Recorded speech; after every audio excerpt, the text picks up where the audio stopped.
Então veio a ela e o fez saber ao homem de Deus. E disse-lhe: vai, vende o azeite e paga a tua dívida, e tu e teus filhos eu louvo a Deus nessa noite, mais uma vez, por estar nessa casa, não é? Também agradeço aos pastores que mais uma vez confiaram, não é? A minha pessoa de estar neste lugar. Os que me conhecem, na quarta-feira, quando eu me apresentei, eu sou o presbítero Kleber Pereira, faço parte da igreja Refrigério. Meus pastores são o pastor Jonathan e o pastor Vidalina, e estou aqui debaixo da bênção deles. E os que não me conhecem, eu quero dizer que não perderam nada. Os que conhecem, como os não conhecem, não perderam nada, porque a única estrela que deve brilhar neste lugar aqui é Cristo. Aleluia! Tem alguém triste nessa noite? Levanta a mão.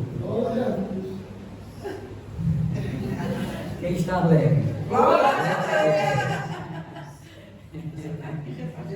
Faz isso para poder saber. Porque não é acostumado na palavra que é liberada, aqui já vai automático, né? Já vai automático. Mas é assim mesmo, só para poder descontrair um pouquinho. Mas dentro do texto que nós lemos, irmãos, eu falei na quarta-feira, eu falei sobre a avareza, não é? E hoje eu queria falar no texto aqui, que ele pode ser interpretado de várias maneiras, e a qual o Senhor, pelo Espírito Santo, quiser tratar com a igreja, vai ser tratado. Eu queria pegar o mesmo gancho, e se o Espírito Santo quiser mudar a mensagem de acordo com aquilo, a gente vai fazer do mesmo jeito. Aprendi uma coisa, que quando o Espírito Santo fala, nós devemos obedecer imediatamente. O meu pastor ele diz o seguinte: obediência demorada é rebeldia. Então, a partir do momento que se dá uma ordem, deve ser obedecida. Ah, Senhor, tal hora eu vou, depois eu faço isso. Senhor, porque é sempre o porquê. Não, tem que fazer quando Deus ordenar. Porque não é um pedido, é uma ordem. E ninguém que é servo vai contrabandear com o seu Senhor. Não tem lógica, não tem como ganhar essa guerra aí, essa peleja. Vai se dar mal, não é? Então, todas as vezes que o Senhor dar uma instrução, uma ordem, nós como igreja, como seus servos, que nós dizemos e declaramos, devemos obedecer. Aleluia. Irmãos, o texto que nós acabamos de ler fala de uma mulher que tinha uma botija de azeite, né? A botija de azeite, alguém sabe aqui, né, que existe aquela garrafinha da Coca-Cola de 500 ml. O que é mais fácil ver é a garrafa de 250 ml, né? É o que é mais comprado, principalmente para crianças. Mas existe a garrafa de 500 ml e a botija de azeite daquela mulher era o tamanho daquilo ali, mais ou menos do tamanho de uma garrafa de 500 ml. Então você pode ver que da onde vai partir o milagre. Eu queria dizer uma coisa para você, que maravilha não, prodígios ele faz sem precisar de um elemento para Deus agir. Agora o milagre, ele sempre tem um elemento, ele sempre tem alguma coisa que Deus vai realizar um milagre. Assim como o milagre é quebra da natureza, Deus age.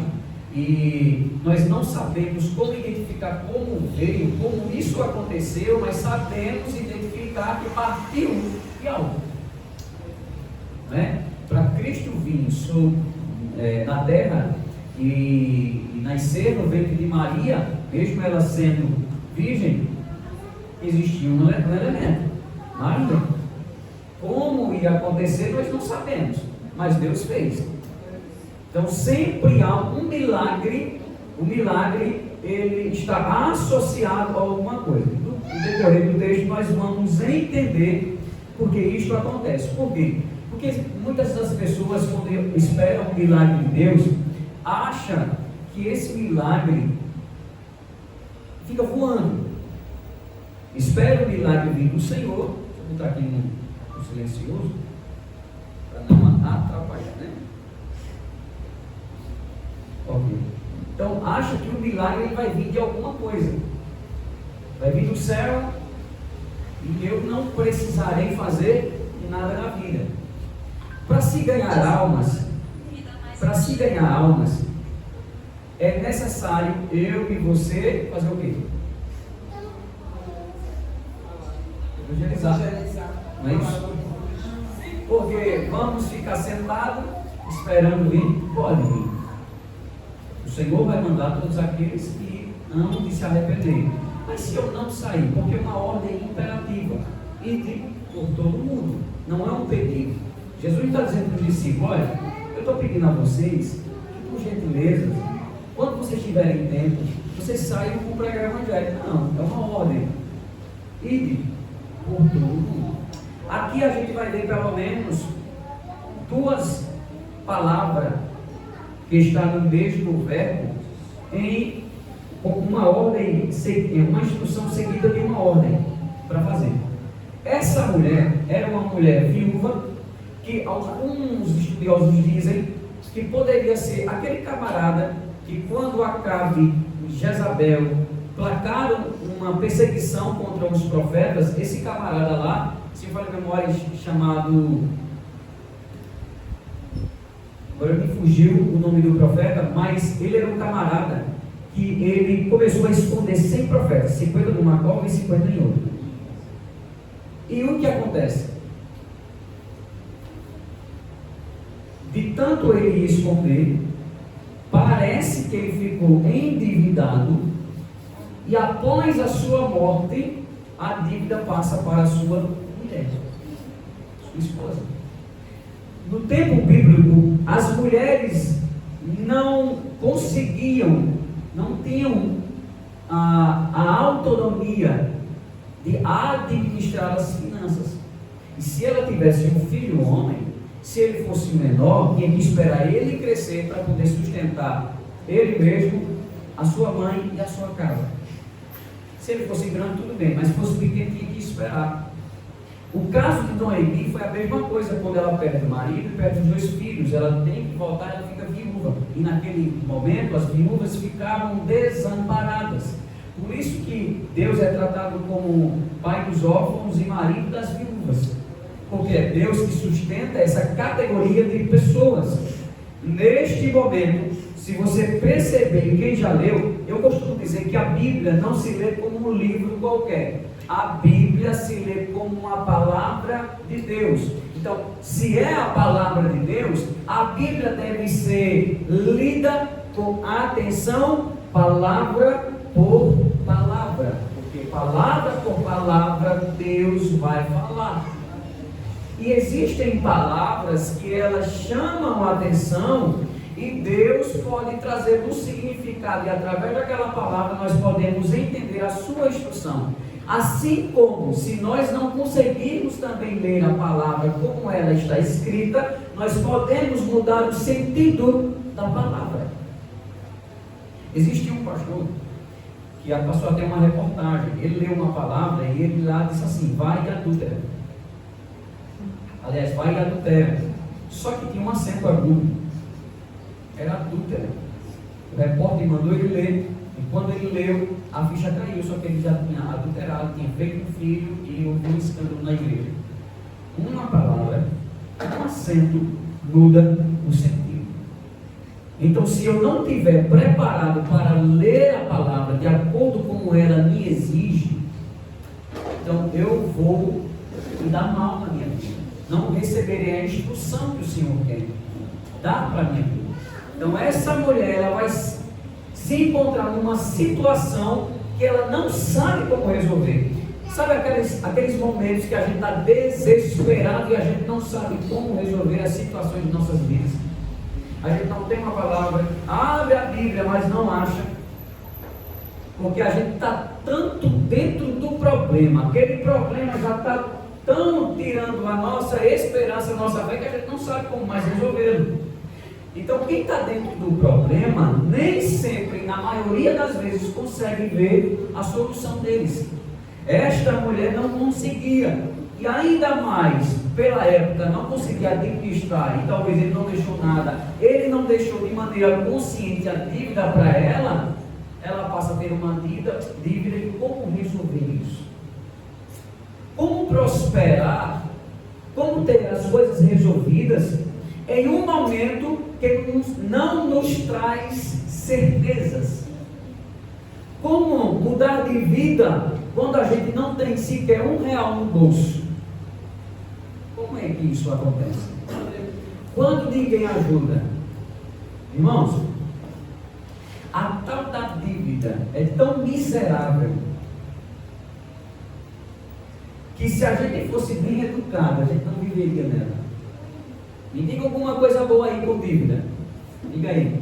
Alguém consegue alguma coisa com dívida? Alguém prospera com dívida? Ninguém. Alguém consegue comer com qualidade, porque a comida hoje, pelo custo que dá, nem a comida, nem o alimento, nem a feira de qualidade nós podemos ter. E ainda mais quando tem dívida. Tira o dinheiro da carne e põe na dívida. Então o que acontece? O meu pastor diz assim: o crente não pode ter dinheiro, porque dinheiro é coisa do diabo. Aí o meu pastor diz assim: isso é coisa do diabo, porque o diabo não te deu ainda. Irmãos, falei lá, e está escrito em 1 Timóteo capítulo 6, versículo 9 e 10, principalmente o 10 diz: porque o amor ao dinheiro é neutro, ele lá fica a mesma coisa. Mas aqui, ó, o sentimento colocado nele, que gera idolatria, faz com que eu seja egoísta e não abra a mão. Até mesmo quem está do meu lado, do tranco, porque está escrito em 1 de João capítulo 3, versículo 16, diz: se você possui bens do mundo e vê o seu irmão passando necessidade, lhe cerrar o coração, o que é cerrar? Fechar o coração, endurecer o coração, como habitará o amor de Deus? Então não é o dinheiro, é o meu coração. É quem administra ele. Por quê? Porque o lugar do dinheiro está nas mãos ou no bolso, ele está no coração. Porque no lugar de estar nas minhas mãos e eu estar comandando o dinheiro, ele está comandando a minha vida. Por meio do coração, Jesus me falou que todas as saídas do homem não saem do coração. E assim contamina o mundo. Então o que acontece? Essa mulher está num momento desesperada. Por quê? Capítulo 4, versículo 1 vai dizer: e uma mulher das mulheres dos filhos dos profetas clamou a Eliseu. A palavra clamar não é simplesmente orar, não é simplesmente conversar com Deus. Clamar é gritar. E ainda mais, o clamor é um pedido de socorro, é um pedido de emergência que não pode ser esperado nem para amanhã e nem daqui a 1 hora praticamente. É um pedido urgente. Agora, se eu clamo, a quem eu clamo? Porque não são todas as pessoas que são autoridades diante das circunstâncias que eu estou passando que podem me ajudar, me orientar ou solucionar o meu problema. A mulher está com um problema, está com dívida, e ela precisa resolver esse negócio. Então, ela poderia clamar ao Senhor, mas havia um profeta pelo qual as pessoas na época poderiam consultar, porque o profeta simbolizava, representava a pessoa de Deus. Então, se quisesse conversar com Deus, procurava um profeta na época. Então, a mulher, ela sabe quem procurar para resolver os seus problemas. E aqui é que vai. Quando nós nos encontramos da mesma forma desesperado, quem nós procuramos para contar os nossos problemas? Quem nós dividimos as dores? Quem é a autoridade que sabe resolver os meus problemas? Será que eu conto a A, conto a B? Só quer saber da informação e soltar? E meus problemas continuam o mesmo? A mulher está clamando. A mulher, ela sabe o que clamar, e ela diz: meu marido, teu servo, morreu. E tu sabia que ele temia o Senhor. E veio o credor a levar os meus 2, porque ser servo de Deus não paga dívida. Ser homem de Deus não paga dívida. O que paga dívida é dinheiro. Porque se ele fosse servo de Deus, o credor perdoava a dívida. Mas não paga. Somente orar, como foi falado, oração, porque vem um conjunto, né? Orar mais ação, não só resolve o problema. Dependendo da circunstância, você já fez de tudo, não consegue mais fazer nada, é apenas a oração e a fé. E mesmo assim você está agindo. Porque quem procura Deus, ele não só crê, mas como age em buscar. Dependendo da situação, dependendo da circunstância. Agora, nesse momento, a mulher precisa resolver. Irmãos, o fato de ela dizer que o credor vai levar os seus filhos, é porque quando não podia mais pagar a dívida, os filhos equivalia à dívida, ou era maior que a dívida e podia ser paga. Então existia um tempo que esses filhos iriam servir ao seu senhor até pagar toda a dívida. Primeiro, a mulher já está sem marido. E agora, para uma mãe ter que levar os seus filhos, ela já está no cúmulo do desespero, está no auge da miséria. Já bateu na porta dela e já está dentro da casa dela. Ela precisa, para ontem, resolver esse problema. Então o que acontece? Ela procura o servo de Deus, o homem de Deus, e diz: conta o problema, e Eliseu vai dizer: o que é de fazer? Parece que é uma pergunta de duplo entendimento. Primeiro, é como se ele estivesse olhando para ela e dissesse assim: Deus, o que é que eu vou fazer? A vida não é minha, a vida é dela. A segunda interpretação, ele está perguntando também diretamente para ela: o que eu vou fazer para você? Aí eu falei aqui na quarta-feira que você precisa fazer perguntas para chegar numa solução. Pessoas que estão num problema, é dificilmente conseguirá parar para refletir e pensar numa possível solução. Mas quem vai ouvir o problema de outro e vai dar uma orientação baseada no seu problema, para dar uma instrução para que essa pessoa receba sua vitória, sua bênção, seja lá o que for, ele precisa raciocinar, até porque não está esperando aquela mulher vir até ele. Ninguém está esperando uma pessoa vir até você para solucionar um problema. Mas aqui é um homem de Deus. Este homem, ele tem experiência, é um homem de fé e de oração, é um homem que não vai dar uma instrução se não for mediante a palavra de Deus. Então o que acontece? Ele diz: o que eu vou fazer para você? Ele diz: me declara, confessa para mim, diz para mim, o que é que você tem em casa?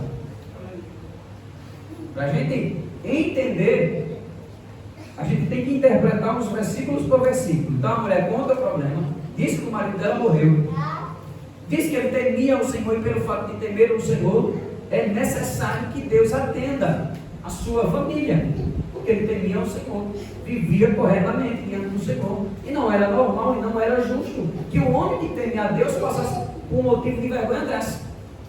Muitas das vezes nós dizemos: Senhor, será que o Senhor vai permitir que eu passe por um tipo de vergonha desse? Será que vai chegar o dia e eu não vou ter como pagar o meu aluguel? Será que eu não vou ter como honrar aquele meu compromisso? Eu vou ser envergonhado, Senhor? Esses tipos de pergunta que crente faz. Ele morreu, a mulher está com toda a pressão, não tem trabalho, não tem benefício, não tem INSS, não tem nada. Imagine agora, irmãos, vamos imaginar. A gente tem que imaginar o problema, entrar dentro do problema. Não é os dias de hoje que o homem morre e, se ele for fichado, deixa o benefício para a viúva. A mulher não tem. Aí eu vou te contar o que a Bíblia diz sobre relação a dívidas. O que ela pode trazer numa pessoa? O que acontece? Ela diz: tua serva não tem nada em casa, senão uma botija. Peraí, nada, não tem nada. Vamos prestar, eu vou ler mais uma vez. Tua serva não tem nada em casa, senão uma botija. Peraí, imagina uma casa. O que é que uma casa tem? Vamos trazer a realidade do dia de hoje, que a gente morava lá na época, né? Vamos trazer para o dia de hoje para melhorar a compreensão. O que é que você falou alguma coisa? Móveis foi? Móveis. Que tipo de móveis? Fogão. Celular, tá bem. Não pode faltar. Wi-Fi, principalmente. Então o que tinha mais? Televisão, o que mais? Alguém falou alguma coisa aí?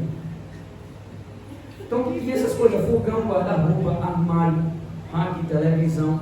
Natural para sobreviver. Exatamente. Só que o que ela está declarando? Perceba mais uma vez. Tua serva, ele diz o quê? O que você tem em casa? Tua serva não tem nada. Nada. O que é nada? Nada. Senão, é como se eu e você dissessem assim, eu não tenho nada em casa, o que é que eu tenho? Aí a gente lembra, senão uma botija de azeite. Aí eu lhe pergunto, o que é uma botija de azeite para pagar uma dívida? Se 2 filhos equivalia ao valor total da dívida, ou pagava a dívida. E o que é uma botija de azeite? Sabemos que o azeite simboliza a presença do Espírito. E se há azeite em casa, a esperança, sabe por quê? Porque quando a terra era sem forma e vazia, o Espírito do Senhor pairava sobre a face das águas. Se tem a presença do Senhor dentro do lar, dentro da casa, há esperança. Glória a Deus. É assim. Porque todo mundo chega num auge de uma circunstância que parece que é o fim, que parece que o negócio não vai mudar. O céu fica nublado e ainda piora. Mas parece que nada acontece. É um dia após o outro, vivendo nessa neblina e não consegue ver o que está diante dele. E quando todas as esperanças vão embora, ainda resta uma. E a gente sabe que Deus nunca chega atrasado. Nunca. Ele chega na hora. Até porque quem tem um problema? Deus ou você ou eu? Nós. Então a oração não é porque Deus precisa da oração, é que nós precisamos orar. Deus não tem necessidade de oração. Nós temos a necessidade de conversar com Deus. Por quê? Porque a oração, nós falamos com Deus, nós pedimos a Deus, nós contamos os nossos problemas e fraquezas diante de Deus.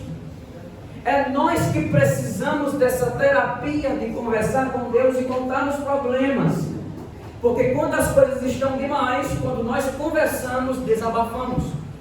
Nós colocamos para fora. Deus sabe que eu e você precisa colocar o problema para fora. Imagina essa mulher em casa, sem ninguém vir na sua casa, sem ninguém poder resolver seu problema. Essa mulher possivelmente pode começar com pequenas crises de ansiedade, depois evolui por um grau de depressão. E se essa mulher pedisse a morte, que é o auge da depressão, parece que essa história é semelhante a alguma história nossa, em algum momento da vida, que a gente olha para um lado, olha para outro e não vê solução alguma, e não pode só estar se referindo a dinheiro. É qualquer área da vida, às vezes o casamento está indo de mal a pior, não vê esperança. Toda vez que conversa é briga. Conversa com o filho é briga. Nada resolve, até que ele chega no auge em que vai dizer o seguinte: toda pessoa que está com depressão, ela quer, uma forma dela tirar dessa dor é a morte, porque ela entende que tirando a vida o problema acaba. Todo casal ou família entende que para poder solucionar um problema de brigas e mais brigas no casamento é se separar, quando na verdade não é. É porque não conseguem mais chegar num acordo, num consenso, que é um condenando o outro, culpando o outro, que os próprios erros não conseguem mais enxergar, porque erros próprios, erros meu ou de alguém, está vinculado ao que a outra pessoa faz. Eu só estou fazendo isso porque você faz isso. Então, quando eu não consigo olhar para os meus erros, pode acontecer uma possível separação. E dentro de um casamento, para chegar ao perdão e à consciência dos erros, cada um precisa confessar as suas culpas de maneira individual. É tanto que na terapia de casal não se atende os dois juntos, porque senão os dois vão brigar, acusar um ao outro. É falado separado. E quem está ali no meio é neutro, ele não culpa ninguém, ele apenas observa o problema. Eliseu poderia até dizer nos dias de hoje: mas ele fez a dívida porque ele quis, ele tem que pagar a dívida dele, não tem nada a ver com a dívida dele. Como é que eu não vou pagar? Estou pagando nem a minha? Ou não é?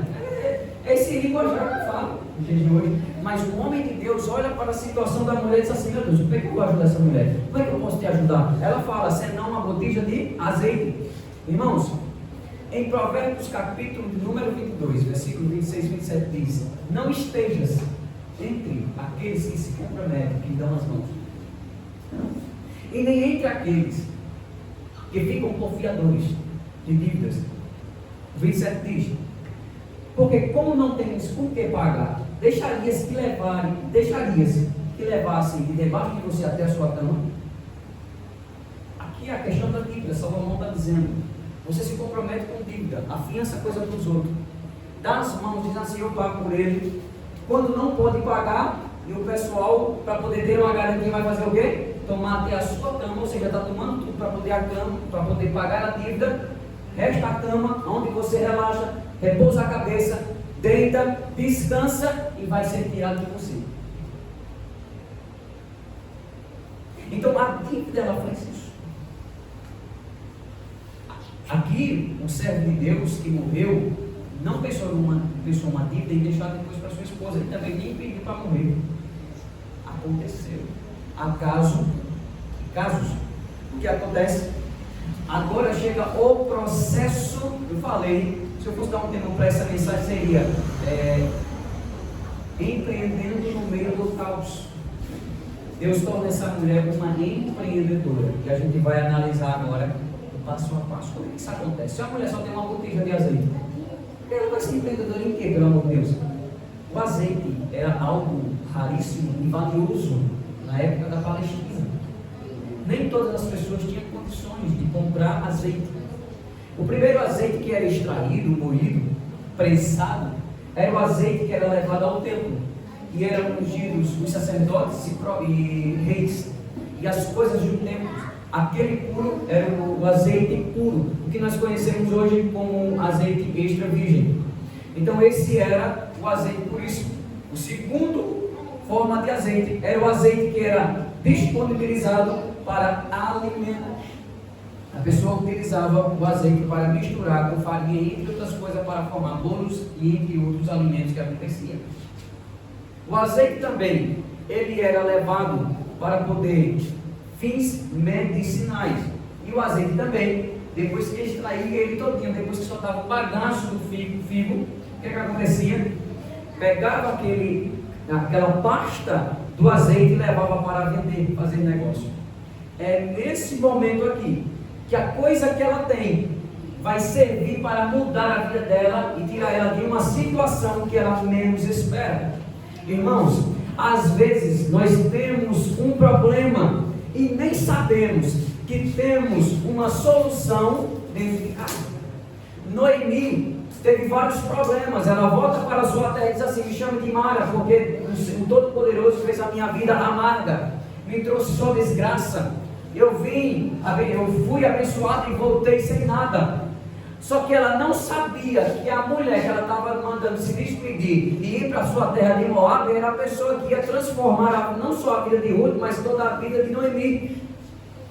Ruth se torna uma pessoa que Deus utiliza para mudar a vida de Noemi. E todo mundo conhece a história.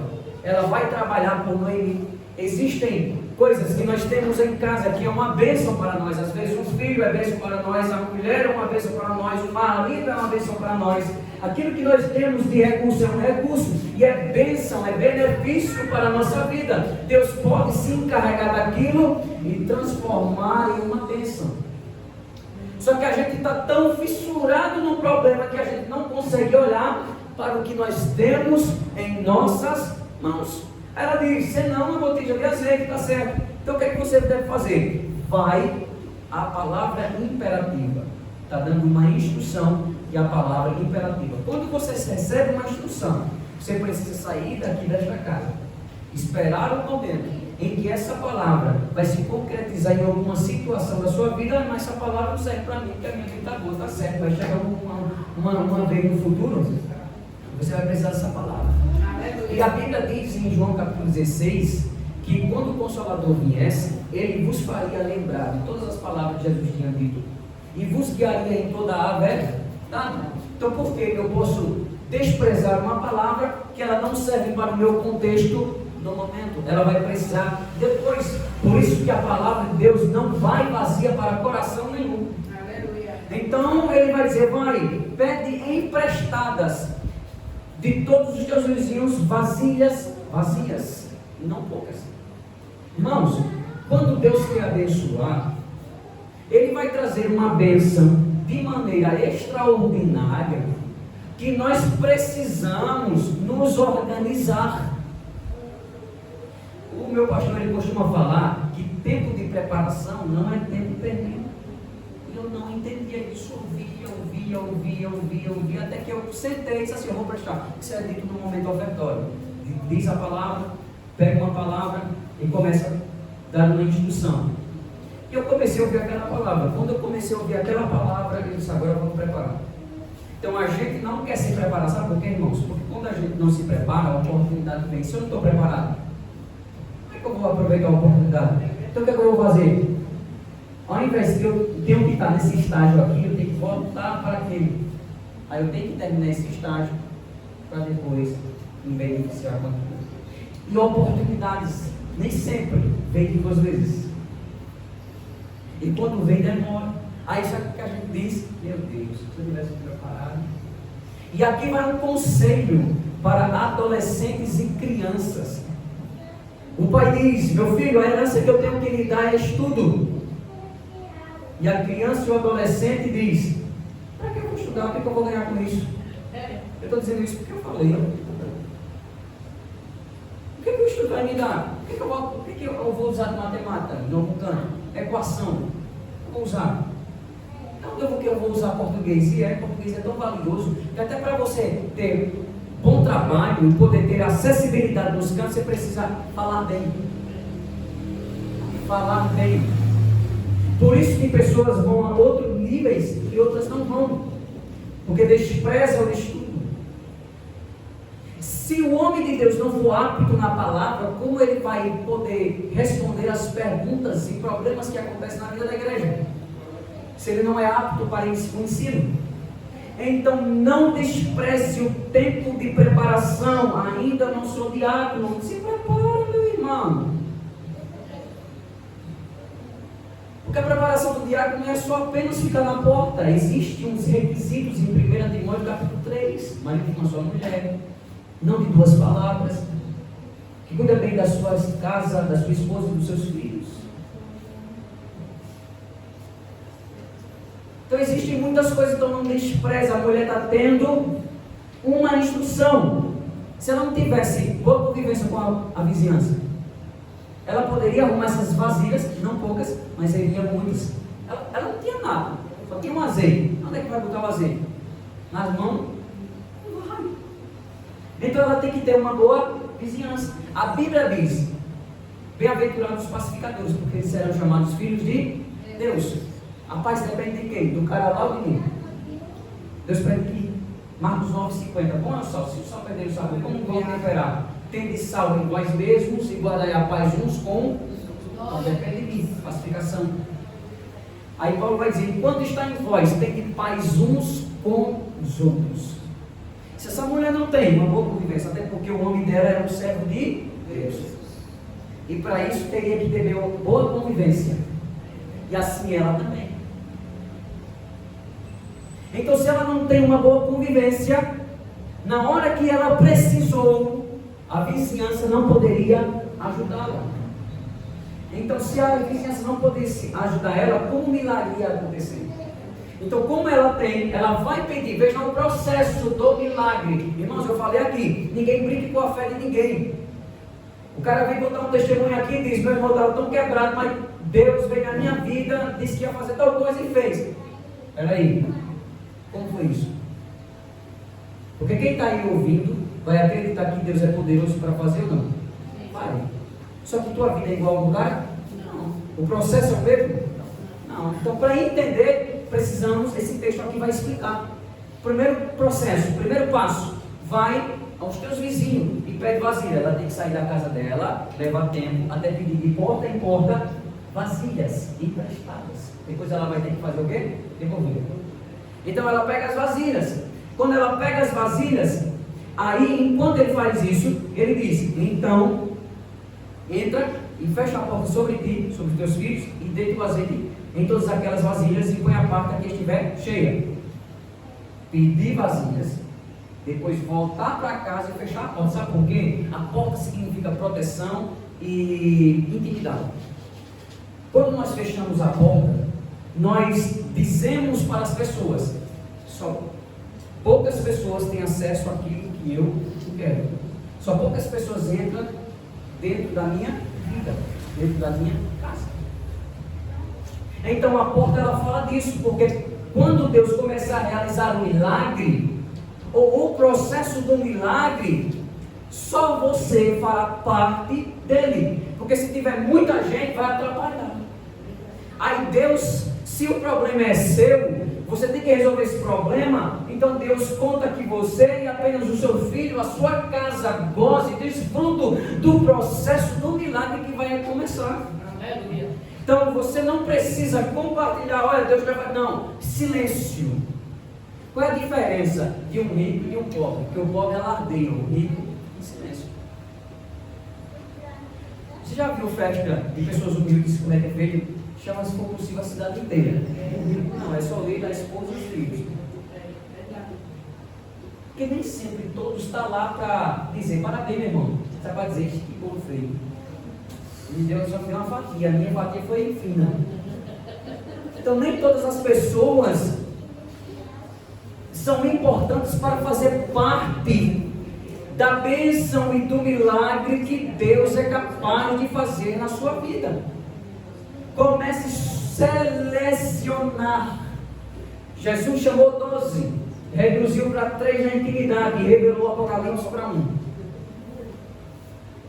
Então nós precisamos selecionar. Então vai, pega vasilhas, depois fecha a porta e vai deitando o azeite. O milagre acontecia, irmãos, quando ela começava a deitar o azeite. Quando ela deitava o azeite, no que ia secando, quanto mais ela ia enchendo, mais ia enchendo e mais não ia faltando na botija dela. Então o milagre estava aqui, no deitar. Cada vez que ela deitava o azeite, mais o milagre acontecia.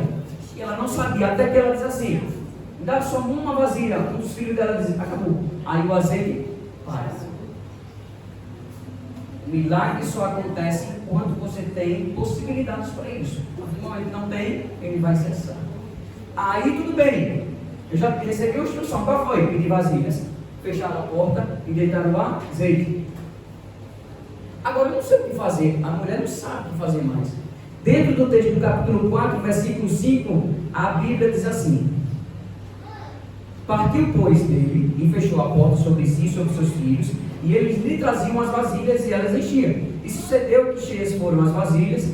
Disse a seu filho: traze-me ainda uma vasilha. Porém ele disse: não há mais vasilha alguma. Então o azeite parou. Não é isso? Aí no versículo 7 diz assim: então veio ela e o fez saber ao homem de Deus. Por quê? Peraí. O Senhor me disse que era para pedir vasilhas. Aliás, primeiro o Senhor me perguntou o que eu tinha. Ele só tinha um motivo de azeite, não tinha mais nada. O que era isso para Deus? Era muita coisa. Ela tinha isso.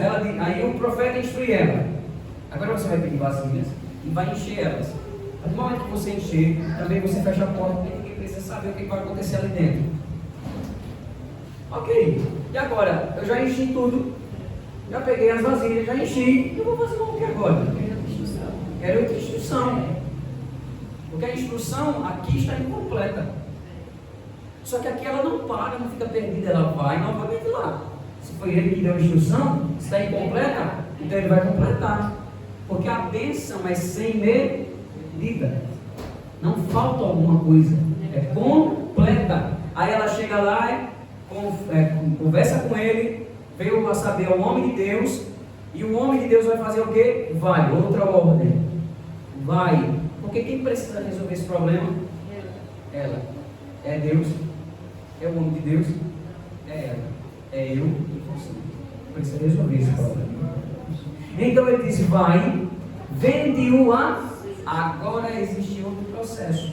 Primeiro, ela teve que pedir vasilhas, fechar a porta e encher. Irmãos, estou repetindo porque é didático. Por isso que nosso cérebro aprende por repetição.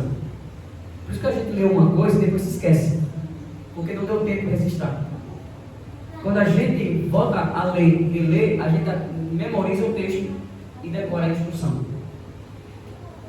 Ela pede vasilhas, fecha a porta, enche o azeite. Vai até ele e diz assim, agora vai e vende. Teve um processo de pedir vasilha, agora tem um processo de vender. Se a mulher é dona de casa, se ela não sabe como é vender, nunca trabalhou como vendedora, outro processo aqui. Existem coisas que Deus não alivia. É no processo. Mas quando Ele não alivia, você tem instrução. E quem tem instrução, fica fácil resolver o problema. Porque quando não temos instrução, eu fico como a mulher ficou no começo do capítulo, desesperada. Mas quando eu tenho instrução, agora fica mais fácil percorrer o caminho. Aqui vai dar-se início à mulher empreendedora. Ele vai dizer, agora vai e vende o azeite. Se fossem outras pessoas, azeite está cheio, agora eu vou fazer o quê? Consumir. Mas existe uma questão, irmãos. Por isso que há uma diferença entre pobre e mente rica. O pobre é uma escolha. Não é quem alguém pediu para si. Ele escolheu. Tem pessoas que dizem assim, não sei não, eu sou assim, nasci assim, vou morrer assim. Tua mente, você escolheu isso. Não é isso que você quer? Então você vai viver assim. Não, mas eu não aceito essa situação. Eu vou aprender, eu vou fazer isso, eu vou fazer curso, eu vou me profissionalizar. Não dá tempo ainda, eu vou fazer isso, eu vou fazer aquilo. Na formação que eu fiz, eu terminei formação terapeuta, como terapeuta. Existem pessoas de 60 anos que terminou formação terapêutica. 60 anos, morreu? Não. Enquanto há vida, há esperança. Acabei de dizer que o cérebro aprende com repetição. Existe uma coisa na neurociência chamada neuroplasticidade. O cérebro é como se fosse um plástico, ele se modifica. A ponto que você começa a aprender, o teu cérebro vai ajudando. Você vai aprendendo coisas com facilidade. É tanto que se você colocar uma criança nessa idade aqui para aprender inglês, ela vai aprender mais rápido do que eu e você.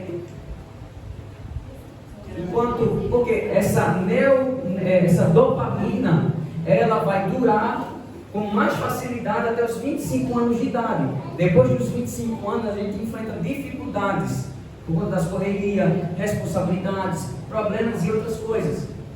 A gente vai aprender com mais dificuldade. Por isso que adolescentes têm dificuldade em não parar, em não ser curioso, porque eles querem novidade. É tanto que tem uma moda, tem uma tendência, quer isso, quer aquilo. A gente aprende dentro da teologia chamada família cristã, que quando você ensina a criança, aos 12, quando chega na adolescência, você tem que repetir novamente o que ensinou. Porque ela vai começar a dizer assim, por quê? Ela vai tentar lhe confrontar. Porque ela está num tempo de descoberta. A senhora me falou assim, mas a fulana está falando daquele jeito. O que é a verdade? Então chegou o momento de repetir novamente. Então o que acontece? Essa mulher tem uma instrução. Essa mulher vai ter que aprender o processo de como vender. Vamos pensar mais uma vez? Como que é vender? Pegar todas as vasilhas.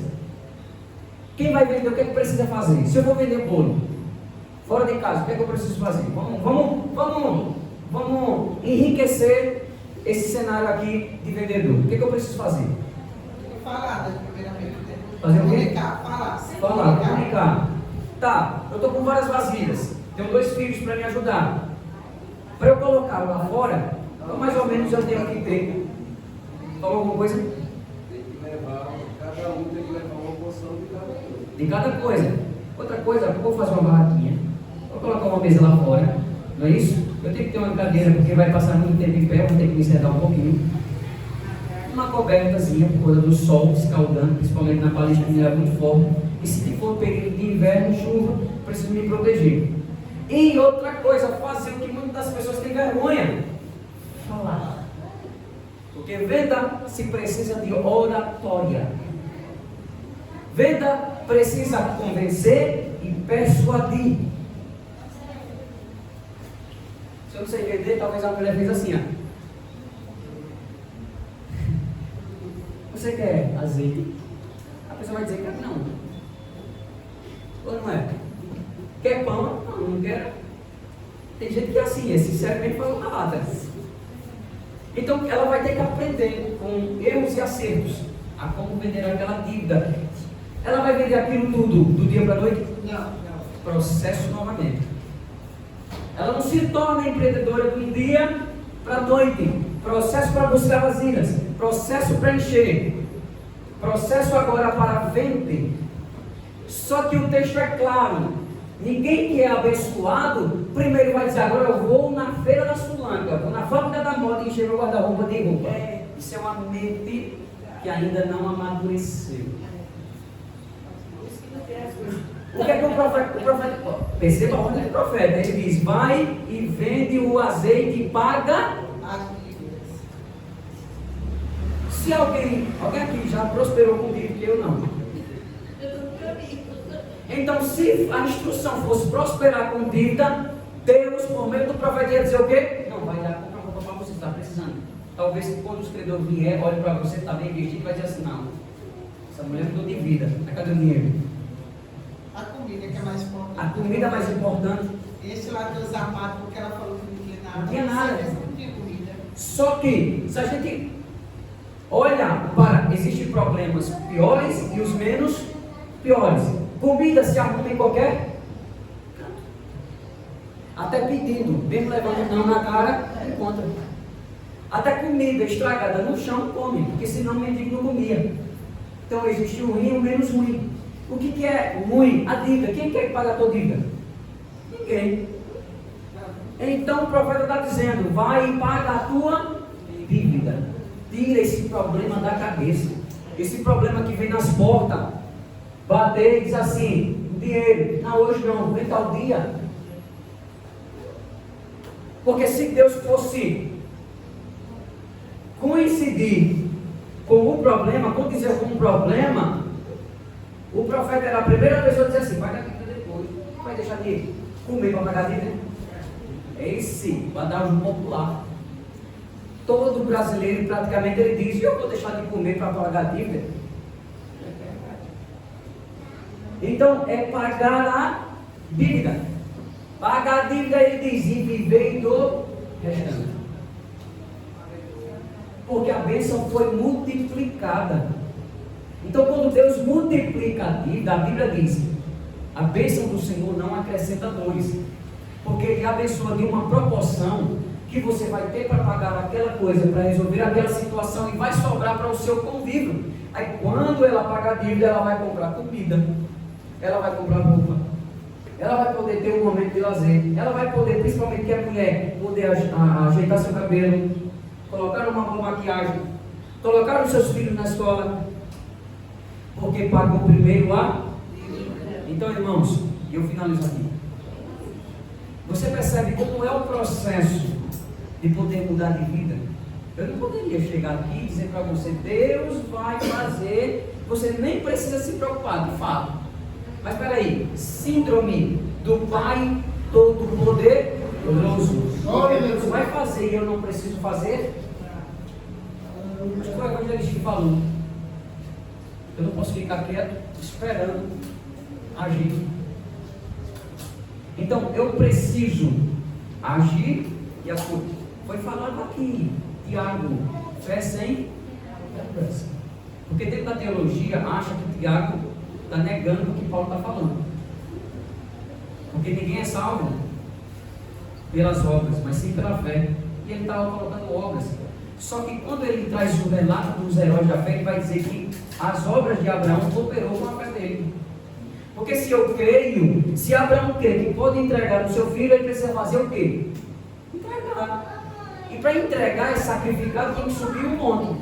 Então, meus irmãos, se Deus está dando uma instrução, você crê, Deus está dizendo. Eu vou dar um detalhe muito importante que eu preguei essa palavra. Depois eu falei ela novamente, Deus falou com as pessoas novamente, lá em pastora Andréa Cadete. Deus usou a minha vida para ela, e eu falei outra coisa, e não sabia que ia usar para outra pessoa lá ainda. E eu falei na igreja onde eu congrego, preguei essa mesma palavra, e Deus tinha falado com outras pessoas o seguinte: qual é o elemento X? Se algumas pessoas é costureiro, tem um maquinário, duas agulhas reta e interlock, o que é que ela precisa fazer? Buscar fornecedor, porque o elemento X ela já tem. Deus vai propagar o milagre através do que ela já tem, as máquinas. Porque o que é mais fácil? Buscar fornecedor ou comprar as máquinas? Não.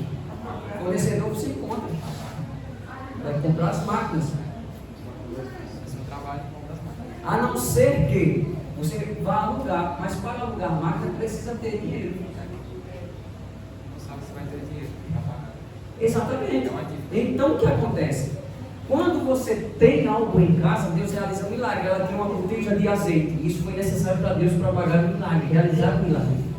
E o que é que você tem? Que Deus pode agir a partir daquilo que você tem. O que é que você tem?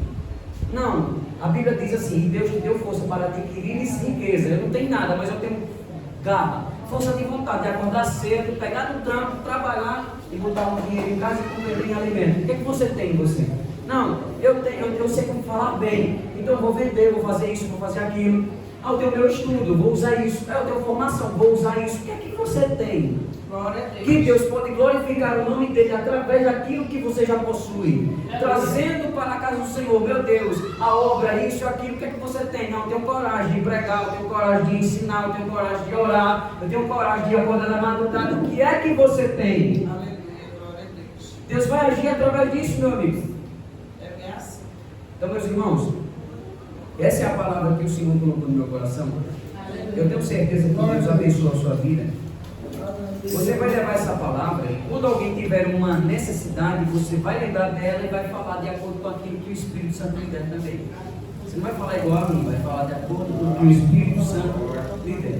Eu agradeço essa oportunidade. Orar. Peço que a igreja se levante com a autorização da pastora.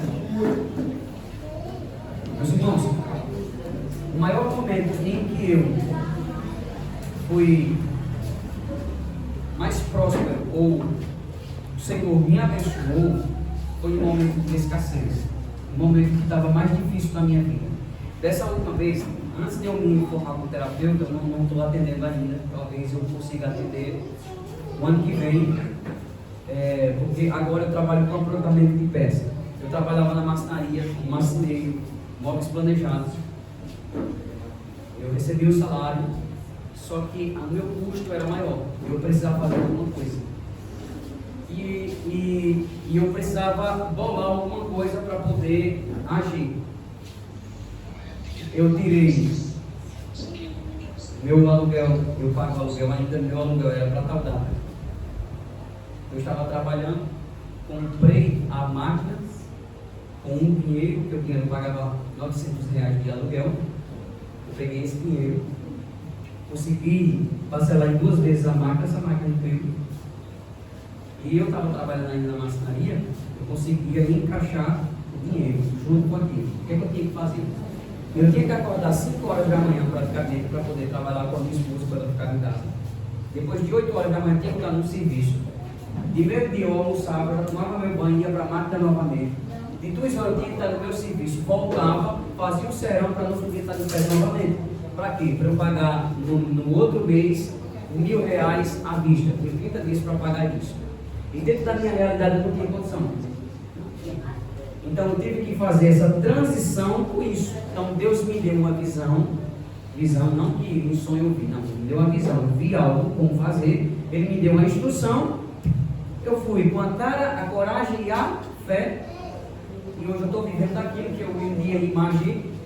Se alguém um dia for procurar um psicólogo alguma coisa, ele vai te ajudar a fazer você imaginar o que você quer viver. Pergunta para uma criança e diz para ela: o que é que você quer ser quando crescer? Ela diz: quer ser um policial, um bombeiro. Para isso, ela tem que estudar para ser aquilo. Você ainda não é, você só é na dele. Você ainda não é alguém que prega, que canta, faz alguma coisa, mas pela fé você imagina. Porque a fé, qual é a natureza da fé? Como se define a fé? A fé é o fundamento das coisas que se esperam e a prova das coisas que se não vê. Só está aqui, ó. Então eu pego aquele que está no futuro e trago para o presente, declarando todos os dias. Quem precisa de oração? Senhor, nosso Deus, nosso Pai, nesta noite, Pai, nós te agradecemos por mais um momento, círculo de oração. Nós te agradecemos por estar nesta casa. Nós acreditamos que nessa casa o Senhor se faz presente e as orações são ouvidas. Aqui também nós recebemos da tua palavra a instrução que nós precisamos viver diariamente. Pai, nos abençoa. E para que a gente, nesse final de semana, talvez alguém não vai trabalhar, outros sim, nos abençoe. Pai, faça com que eles possam olhar para aquilo que eles têm e poder converter naquilo que vai ser uma bênção para eles. Existem pessoas que precisam solucionar os seus problemas, mas eu acredito que dentre essa palavra e outras que virão ainda, eles precisarão, agarrarão essa palavra e verão aquilo que o Senhor é capaz de fazer através da ação deles também. Por isso, Senhor, nos leva em paz para os nossos lares. Abençoa a nossa família, que nós possamos gozar ainda de uma noite maravilhosa, nos dá um sono reparador, um sono para que a gente restaure a nossa energia, Senhor, enquanto dormirmos, faz a limpeza emocional da nossa mente e nos dá uma nova oportunidade de acordar amanhã através das tuas ricas misericórdias, Senhor, para que possamos consertar as coisas que nós não conseguimos fazer hoje, mas nos dá uma oportunidade amanhã. Mas enquanto ainda hoje é hoje, Senhor, nos dá a oportunidade de olhar para as nossas esposas, olhar para os nossos maridos, olhar para os nossos filhos, olhar para aquilo que está em nossa volta e poder ser grato ao Senhor, Pai. Em nome de Jesus Cristo, nos leva em paz para os nossos lares. Da mesma forma que nós chegamos em paz e em segurança a este lugar, nos leva de volta da mesma maneira, Senhor, e toma de conta de nós, em nome de Jesus que vive e reina para sempre. Amém. E graças a Deus.